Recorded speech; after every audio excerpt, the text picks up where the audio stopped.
balik kelopak mataku, kau lihat air mataku. Itulah air mata pengembaraan yang takkan pernah kering. Ya, manisku, aku harus meninggalkan. Pergi lagi mencari adik lelaki dan perempuan. Siapa tahu mereka masih hidup. Barangkali aku akan terus berjalan sampai ke batas terakhir. Aku akan kembali kepadamu sesudah menemukan mereka. Mendengar kata-kata itu, mata Tambang Raras mencekung, penuh kegelapan, perutnya membatu, sumsum mengalir dari tulangnya yang seolah dilolos dari badan, dilempar berantakan ke langit. Tersendat-sendat suaranya, ia berkata, "Kekasihku, dengan rahmat Allah akan kuikuti kemana engkau pergi. Biar aku ambruk di jalan ataupun mati di langkahmu."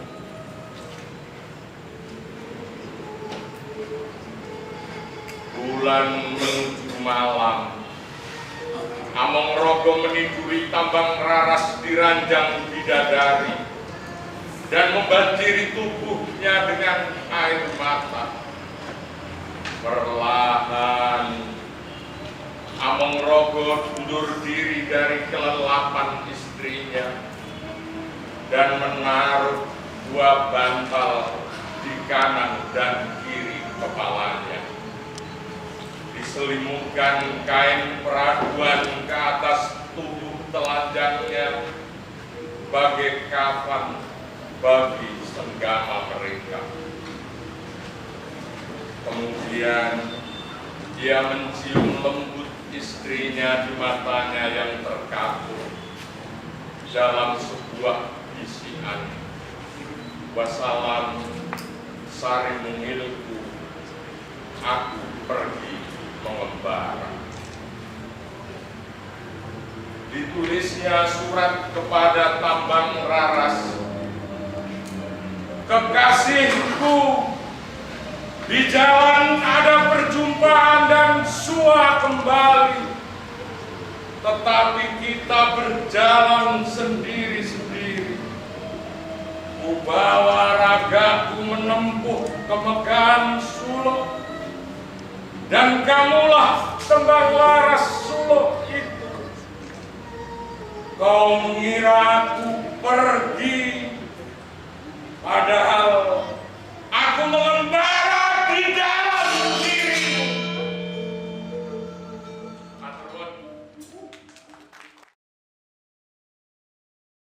Kulo rumaos manggi perjalanan hidup kita semua. Bapalan sedherek-sedherek pun di episode 113 itu diceritakan bagaimana sesungguhnya pergulatan Amongrogo dalam melakukan pencarian spirit cipta, rasa, dan karsanya. Dalam konteks budaya Jawa, saya sesungguhnya seorang muslim itu, nama saya itu Agus Fatkur Rahman. Artinya saya lahir di sebuah komunitas yang 53 tahun yang lalu sudah memberikan nama seperti itu. Ketika saya membaca banyak tentang Amongrogo, perjalanan spiritual dia dengan kehancuran diri itu, seolah-olah saya menemukan diri saya sendiri. Kulo manggihaken diri pribadi kulo dalam ukuran skala yang lebih kecil dalam proses pergulatan pencarian itu. Amongrogo kulo ningali boten namung dialog centini itu bukan hanya dialog tentang seksual, tentang masakan, tentang kesehatan atau tentang kesenian, tetapi sesungguhnya di sisi substansi adalah pencarian ketuhanan itu. proses itu menurut hemat saya dalam banyak hal sering saya sampaikan ke beberapa kalangan itu, bagaimana sebuah agama itu bisa membimbing proses pencarian pribadi-pribadi manusia menuju Tuhan ketika agama itu dalam konteks sejarahnya itu hanya memberikan teriakan-teriakan, suara-suara yang kadang-kadang membuat kita bising. Tetapi kalau lihat kita perjalanan Among Rogo yang ketika bertemu dengan istrinya dalam episode 40 hari 40 malam dan satunya hujan itu begitu amat sangat luar biasa. Saya melihat inilah sesungguhnya proses pergulatan pencarian orang Jawa dalam menemukan Tuhannya. Hari-hari ini saya sering sampaikan Jawa itu sudah mulai kehilangan roh substansinya karena orang hanya memakai kosmetik dan lipstik Jawa, tetapi sesungguhnya Jawa dalam proses pergulatan ini orang mulai meninggalkan. Saya secara pribadi punya pengalaman 1-2 season itu melakukan proses riadoh atau tirakat model kejawen itu, dan memang amat sangat luar biasa pencapaiannya. Hari-hari ini di Sragen, kalau saya nggak ingin sampaikan apa yang sesungguhnya orang melihat saya itu, tetapi ketika problematik kehidupan beberapa teman itu mulai terkendala diselesaikan dengan model ilmiah itu, mereka selalu sampaikan ke saya, piye carane iki untuk solusi sing luwih ringkes dan luwih praktis, ora usah nganggo 6, ora usah goleki sapa-sapa, pokoke butuhe mari gitu. Saya sendiri melihat proses pergulatan spirit model Jawa, atau saya nggak tahu model di tempat yang lain, itu menjadi sebuah oase yang sekarang mulai ditinggalkan oleh banyak orang. Bapak Ibu dan saudara sekalian, saya alhamdulillah syukur gitu kepada Tuhan. Suatu hari saya sempat bertemu dengan orang, sayang beliau sekarang sudah meninggal dunia itu, tetapi di sesi-sesi terakhir hidupnya hampir 1 dasawarsa itu saya banyak belajar kepadanya tentang model pergulatan Jawa di luar ritus-ritus keagamaan itu yang menurut hemat saya amat sangat luar biasa.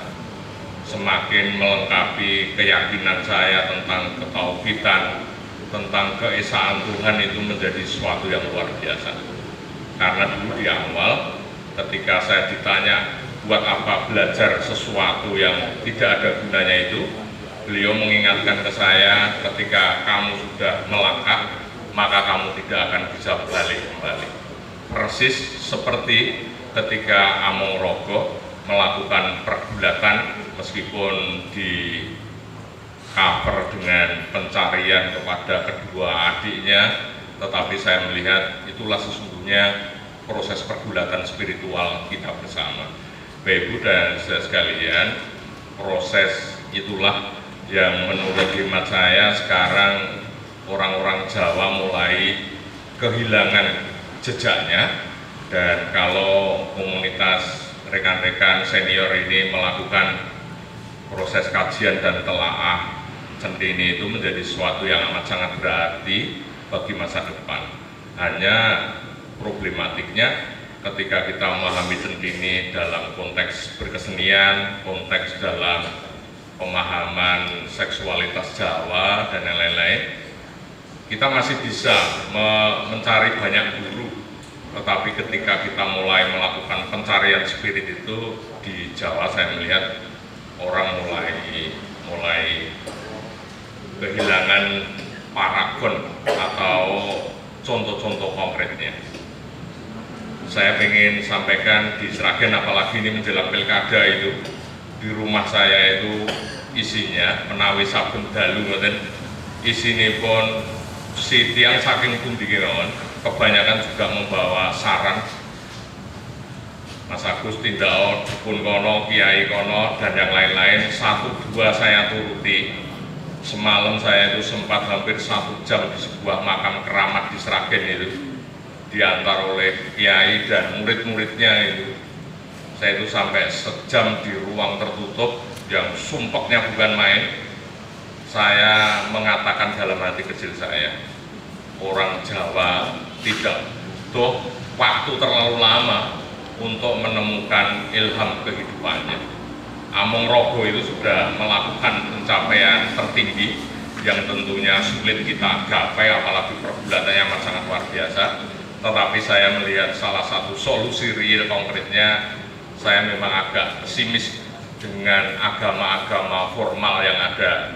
Ini baru sekali ini saya sampaikan off the record bagi teman-teman wartawan. Saya terus terang agak pesimis dengan model-model cara pemahaman agama formal yang ditunjukkan di banyak agama-agama yang ada di Jawa ini. Saya mulai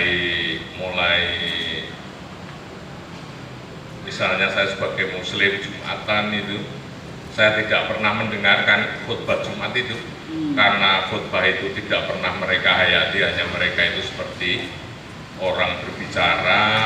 Saya sering katakan teman-teman, wong khutbah, wong pengajian di banyak tempat, di gereja, di masjid dan lain, mesti mung kaya wong mendem kakek. Tetapi bahkan saya pernah sampaikan, saya pernah didatangi beberapa dokter itu, dosen-dosen IAIN di Solo dan di Jogja. Kebetulan mereka itu juga bertanya ke saya, Mas Agus, bagaimana kita di dalam dunia yang seperti ini melakukan pendalaman spirit? Saya sampaikan ke mereka, karena kalian muslim, tolong materi yang ingin saya sampaikan ini didiskusikan dengan teman-teman yang lebih pintar. Ketika kita sebagai muslim itu beribadah ke Tuhan yang Maha Kuasa, selalu berbicara, pertanyaan saya, bagaimana kita bisa menangkap ilham yang akan diturunkan oleh Tuhan?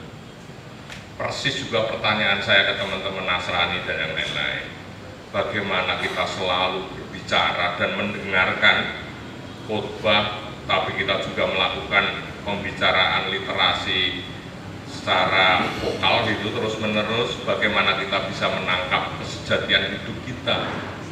Orang Jawa itu, bahkan Nabi Muhammad, saya bilang, ketika dia menerima wahyu itu, dia juga berada di Gua Hira dalam situasi yang amat sangat hening. Orang Jawa juga melakukan keheningan ketika pengen menangkap tuntunan dari Tuhan yang Maha Kuasa itu. Kalau Nabi wahyu itu, orang-orang kita sering mengatakan kita membutuhkan tuntunan itu. Dan saya membayangkan betapa dahsyat dan luar biasanya ketika Among-Rogo itu sesungguhnya bergerak kemanapun itu juga karena proses tuntunan ilahiyah ini. Itu saya kira yang bisa saya sampaikan pada malam hari ini. Dan di episode 113, 114 itu saya menandai itu bagian salah satu episode pencarian Among-Rogo untuk menemukan kesejatian hidupnya.